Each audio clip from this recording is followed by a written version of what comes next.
কবিগুরু রবীন্দ্রনাথ ঠাকুরের লেখা।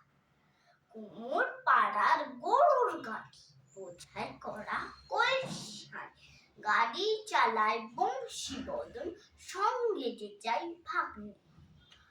বসেছে শুক্রবারে, বক্সিগঞ্জে পদ্মা পারে, জিনিসপত্র জুটিয়ে এনে গ্রামের মানুষ বেচে কেন।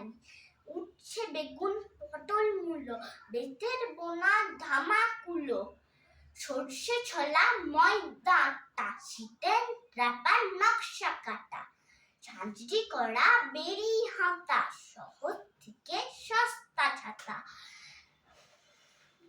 কলসি ভরা এখো গুড়ে, মাছি যত বেড়ায় উড়ে।